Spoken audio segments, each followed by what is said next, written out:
in Kearse they're blessed. Now, when you go to a comedy gig, you expect there to be a punchline or two, but not a punch-up, hopefully. But this poor comedian's jokes clearly didn't go down well. Let's take a look.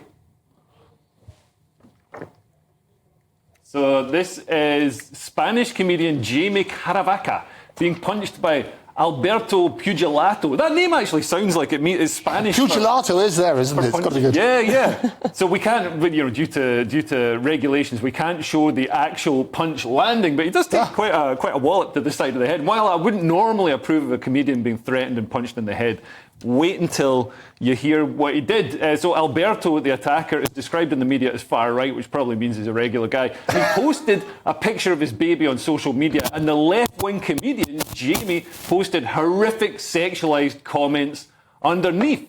Now, Ryan, you've been performing for years. Have you been threatened or punched on stage at all? I mean, I've been threatened. I've also witnessed other people being punched, but weirdly, I've never been punched. Weirdly. I mean, you work with me, how do you understand? There was two things about this that I really loved. Right, first of all, I was watching this on the way in on the train, listening to it in my headphones, and it was a bit loud, and I genuinely thought that was Glaswegian to begin with, because I couldn't understand what they were saying. Right. The second thing is there are two brilliant laws in work here. One is the right to free speech. He gets to say whatever he wants. The second one is mess around and find out. The laws of consequence. Yeah, exactly. Yeah, I mean, you say stuff like that, you get a dig in the head. That's the way that it has always been, and the way that it should always be henceforth as well. Speaking as a father, that's just the way it goes down, isn't it? Yeah, absolutely. And I mean, Andrew, they've now sort of made up, they've apologised. But I don't think... Oh, what a shame. You don't want them making up. I mean, this had all of the delicious measurements of things like Chris Rock and Will Smith. You remember from the Oscar thing, you could have that sort of... But they had a much bigger audience.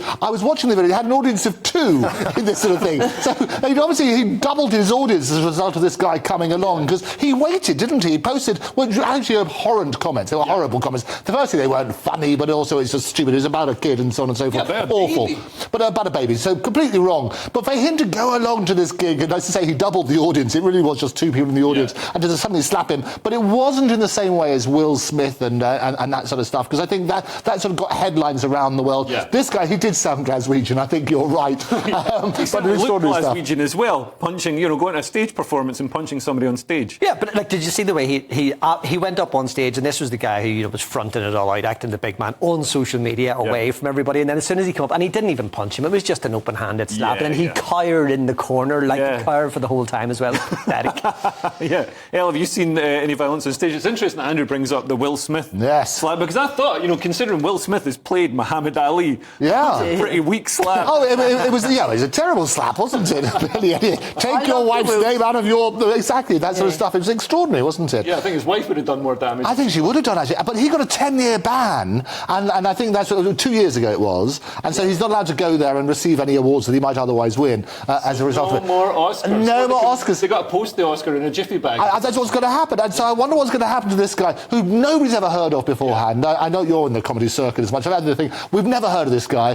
This will go all over the place now. Maybe you should come and punch me when I'm on stage. Yeah. Should we do that? We'll just start staging it. Why wait for the stage? Why not do it now? This is live on air, right? I mean, it's called a showdown. Right, come on, 50 I'd just be worried about the consequences. I don't know if I could take it back. No, I think you should be scared. I mean, it didn't launch. He was obviously amazing, but Jim Jeffries famously got smacked in a comedy store in London, and that really propelled him to stardom. So good work. I think it really depends on what the material is or what the reason is. I mean, Jim Jeffries, I think he was just punched by somebody who's angry about his material, and it was good material. That obviously, gets attention, and people are on Jim Jeffries' side. I think if you post comments on social media, sexualised comments about a baby, man, nobody's going to be like buying a ticket for that show. I think it's so justified. Like, I'm not a parent, but if anyone said that about my nephew online, I mean, I'd time that. I'd be going to the show. I'd be getting ready to punch someone, because it's about kids. And when it's about kids and it's not just material, and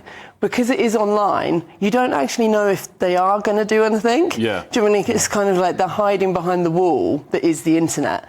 So then when you take that wall that is the internet away and you go, well, real life. Mess around and find out. The great advantage is, it gives me a chance to use the line I always use on this show, is that if you want to draw a crowd, start a fight. That's a P.T. Barnum. You get that click, you get the T-shirt and get it sorted.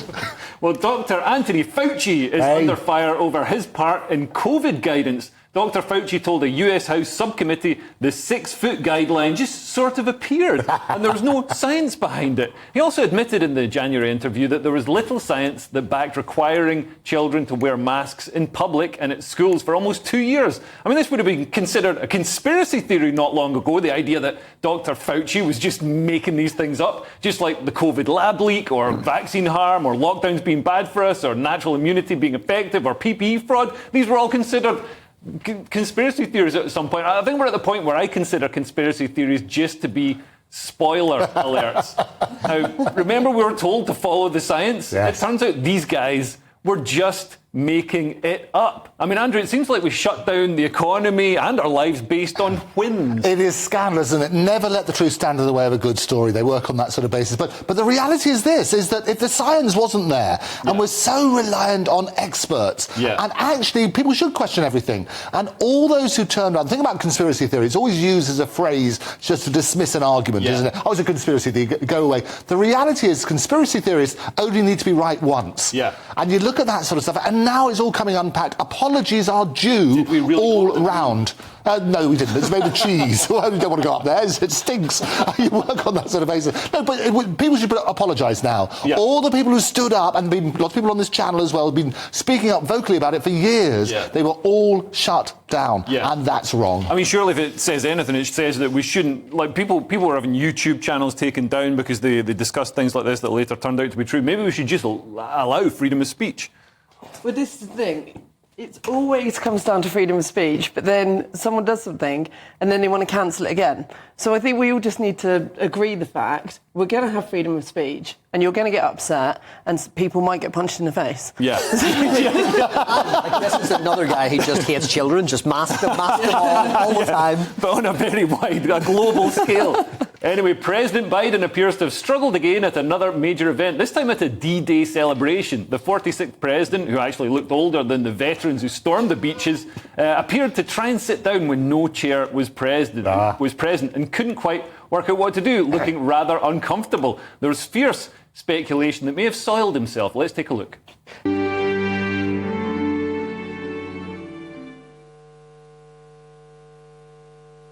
Distinguished guests, please welcome the Honourable Lloyd J. Austin. We cut there for some reason, but well, that was fairly obvious. That's the evidence, my lord. Thank you. Absolutely. Well, great. Yeah, well done. He bends over in the full video. He bends over for a long time. He does. Everybody's kind of looking at him, being like, because obviously whenever he can be hidden, his handlers hide him and keep him away from the camera. But unfortunately, his handlers were right behind him, and they got pebble dish, so that's why we had to cut that down. So, I mean, do you think Biden's going to make it to the next election, El? It feels like, I mean,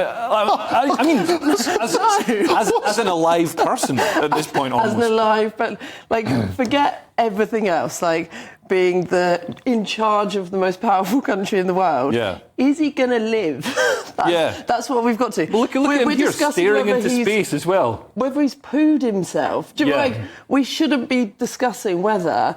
the leader of the free world, I did air quotations, but I'm not on camera, so you didn't see it, has pooed himself. That's what we've got to. And I don't think we should be discussing that. I think we should be discussing serious things that the president's doing, not whether he, needs to change his position. I still say he's got to use the best thing Joe Biden can use is the anagram. I keep saying he still hasn't done it. So the anagram in the world's most divided things, wars all over the place.